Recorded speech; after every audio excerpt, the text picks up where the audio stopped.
Hello to all our viewers in Nigeria and around the world. Global TV News Circle, we are in Nigeria's capital, Abuja. I am Fauziya Lukman. Plans by his administration to address what he termed historical inadequacy of policy making, which had been impeded by lack of comprehensive data in Nigeria.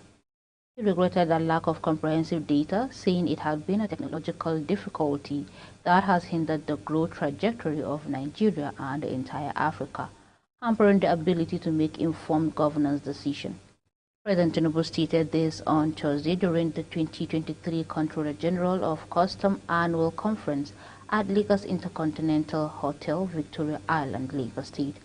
The president, who was represented at the conference by his deputy Kasim Shettima, said because data is guiding light in the evolving landscape of the modern world, Nigeria can no longer afford to function in the dark. The First Lady Oluremi Tinubu has urged the wife of state governors to complement President Bola Tinubu's renewed hope agenda for good governance to spread across the board. She gave the admonition while receiving the wives of the governors across the nation and the FCT representatives in the presidential villa. She stated it was an imperative for state leaders, especially those in opposition parties, to work with the presidential agenda in tackling issues affecting the citizens.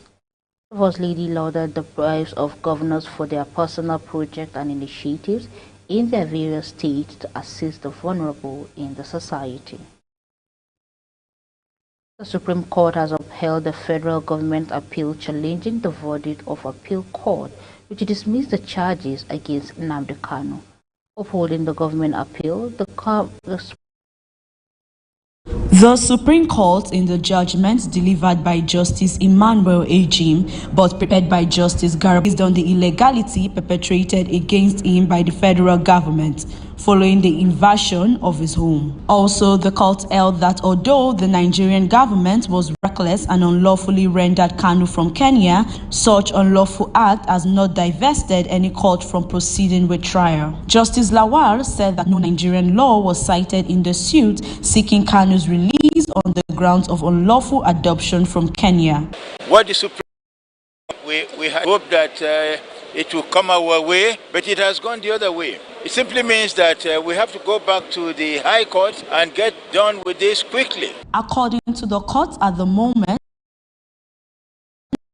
is for Kanu to file a civil matter against the act instead of continue with trial for alleged criminal charges. The Apex Court subsequently ordered that Kanu should go and defend himself in the remaining 7 counts of terrorism charges against him. But I'm very consoled by what the Supreme Court said, that he ought not to have been treated the way he was treated. His bail ought not to have been revoked. His home ought to have been invaded. All that is a consolation to us. So we have hope. Kanu was not present in court for the judgment, the latest development in a case that has lasted for years. Friday's judgment was delivered amidst tight security and followed calls by Ohanazie and some other Kanu's release.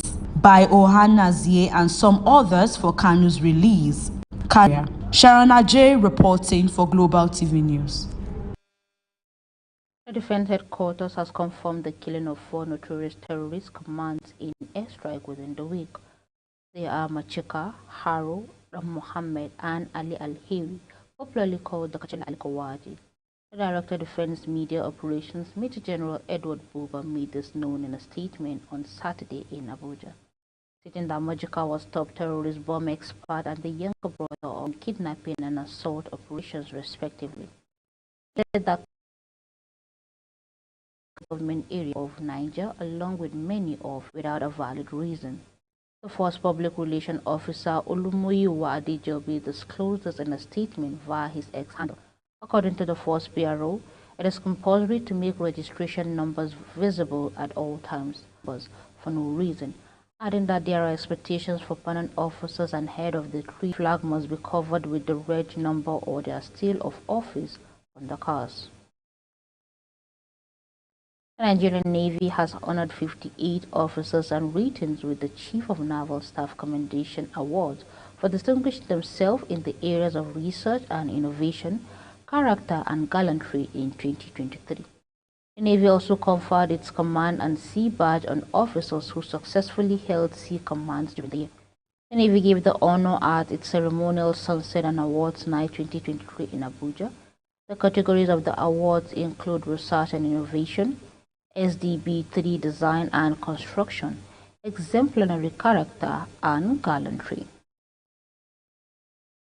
The old and the young from Yaba community in Abaji Area Council of the FCT trooped out to the Leventis Foundation Agricultural School for the graduation ceremony of 147 graduates from the set of 2022 to 2023 respectively. The principal of Leventis Training School, Agnes Youssef, in her speech stated the reason behind Leventis Foundation. 47 graduates from 2022 to 2023 year respectively. The principal of Leventis Training Institute, Agnes Youssef, in her speech stated the reason behind Leventis Foundation training. The foundation set up a scheme to attract, train, and empower to have a multiplier effect and is free of all costs to the trainees. This implies that training, accommodation, feeding, uniforms, rain boots, and so on are provided free of charge to all our trainees. The graduation ceremony brought to a total of 953 young men and women, including 14 NYSC corps that have benefited from Leventis Foundation free training. Delighted with the record so far, the executive director of the Leventis Foundation, Hope Osita, says, from all across Nigeria that are resident in the FCT, and sometimes some of them come outside of the FCT. They have gone through this program on agribusiness. Graduated before they have gone on to set up their own agribusinesses, and they are thriving. They are producing food that we very much need in this country. Chairman of the Occasion and Mandate Secretary of the Federal Capital Territory Agriculture and Rural Development, Lukman Kolo Gadam, says the FCT government will continue to identify with the foundation to enhance agriculture efficiency in Abuja. I would like to express my sincere appreciation on behalf of the FCT administration to the management of Leventis Foundation for their dedication to this partnership. To their commitment has been a fundamental factor in the success that we have been able to record so far. Let me take this opportunity to assure you that the Agri Secretariat will continue to do its best to address the challenges faced by the institution to improve your operational activities. We will also strengthen our post-graduation mentorship program through our zonal agri offices in the 6 area councils to help trainees excel in their respective areas of specialization. One of the best outgoing student, Basi Omin, her area of focus after the free training courtesy of Leventis. I'm actually going into livestock production, poultry specifically. I will start with poultry, but moving forward, I am also looking into going into crop production. Since 1980, Leventis Foundation has produced a total of over 1,000 students that have benefited in various agricultural training schemes. Today, precisely a total of 147 students have graduated as 2023. The school is expected to resume next year with a total of us, and host has been officially commissioned for the incoming student. Agbo Clinton reporting from Leventis School here in Yaba, Abaji of the Federal Capital Territory. The Enugu State government says it will reopen one lane of the Enugu-Port Harcourt Express collapsed bridge for use by December 24th. The State Commissioner for Works, Gerald Ojichi, disclosed this while briefing newsmen after the Friday State Executive Council meeting held at the Government House, Enugu. Governor Peter Mba of Enugu State had on November 9th announced that the federal government will commence the reconstruction work on the collapsed bridge. Mba noted that the reconstruction will begin with palliative work on the one lane of reconstructing the Artisan Cattle Market Bridge in collaboration with the Enugu State Ministry of Works. The Executive Secretary, National Commission for Persons with Disabilities, James Lalu, has appealed for a coherent, consistent, or the same measure of understanding and opportunities to other institutions under the preview, such that the Nigerian Immigration Section, as Section 26 of the Act, stated that priority should be given to persons with disabilities in assessing government services as obtaining international passport and other amenities challenged to persons with disability. The minister stated that nation building is a joint task, hence the Federal Ministry of Interior is open to partnership with the Commission in order to achieve an all-inclusive Nigeria.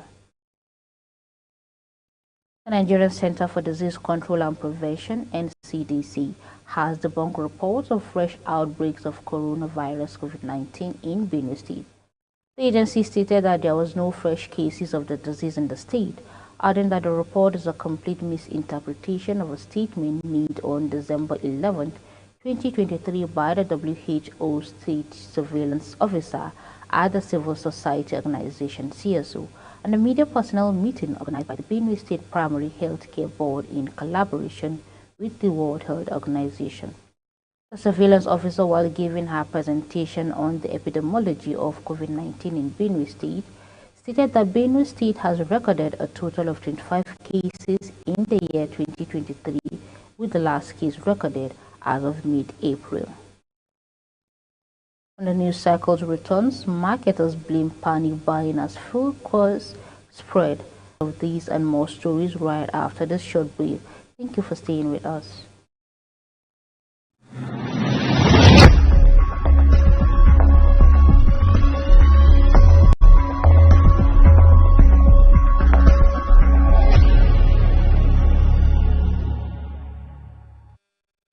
Welcome back to Global Television. On the foreign scene, the Court of the West African Bloc ECOWAS ordered on Friday the release of the Niger deposed President Mohamed Bazoum immediately from detention, where he has been held since July 26 school. The court called for his immediate and unconditional release and ordered that Bazoum be reinstated. Bazoum has been held in his presidential residence with his wife and their son since he was overthrown in mid-September. The deposed president appealed to the ECOWAS Court to Justice to obtain his release and restoration of constitutional order in the country. Niger is currently suspended from the Economic Community of West African States, while other member states have in the past ignored rulings from the ECOWAS Court. Kuwait's leader Sheikh Nawaf al-Shaba has died at the age of 86. The Sheikh had led the oil-rich nation for the last 3 years after taking over from his half-brother Sheikh Shaba al-Shaba. The Crown Prince, 83-year-old Sheikh Mishal al-Shaba, has been named as his successor. Kuwait has announced 40 days of mourning and government offices are to be closed for 3 days. And on the business scene, the queues for premium motor spirit, popularly called Petrom, increased in parts of Lagos, Abuja, Niger, Nasarawa, and a few other states on Friday, as motorists besieged the station that dispenses the commodity. But despite the situation on Friday, oil marketers stated that there was enough product to keep the country wet throughout the volatile season. They explained the reasons for queue in the affected state include panic buying by motorists and the high vehicular movement lately. LNT queues are filling stations operated by the Nigerian National Petroleum Company Limited, were due to the lower weight of the product at the NNPCL outlets. Some marketers, however, describe the lower cost at NNPCL station as detrimental to their businesses and an anti-competitive in the downstream oil sections. The National Assembly said it is targeting a 20% contribution to the maritime sector to the country's gross domestic product (GDP) in 2024. The chairman of House Committee on Shipping Service, Abdul Samad Dasuki, said this in Lagos at the special performance retreat organized by the Nigerian Shippers Council. The retreat was themed Strengthening Economic Regulation of the Marine and Blue Economy. Speaking at the event, Dasuki said that the sector, which was expected to deliver nothing less than 20%, was currently contributing less than 1%. And in sport, the 55th edition of the Modale Okoye Thomas Table Tennis Cup will serve of the December 18 to 2020 senior and junior divisions of trophies for prize money at the 3-day tournament built to hold at the Teslim Abiodun Stadium. DJ Okoye Thomas said this year's edition marks another milestone celebration of competition, which has continued to churn out players for the club while pledging commitment to the families of the annual standing of the championship. Meanwhile, according to the Lagos State Table Tennis Association, this year's edition will be used to select its team for the 2024 National Sport Festival. Some boxing stakeholders have expressed deep concern over the recent development involving the World Anti-Doping Agency, as well as decision of non-compliance against the Nigerian National Anti-Doping Organization could have significant repercussions for Nigerian boxing. WADA's recent statement revealed that they would be taking Nigeria to court of arbitration for sports over non-compliance. WADA's contention resolved around Nigeria's failure to address critical requirements following an audit conducted in the late 2022. Despite Nigeria disputing WADA's allegations, the impending decision by CAS looms over the nation's prospect in the Olympics. That's on Global TV News Circle. We are on StarTime channel 276. Kindly for Zia Lukman.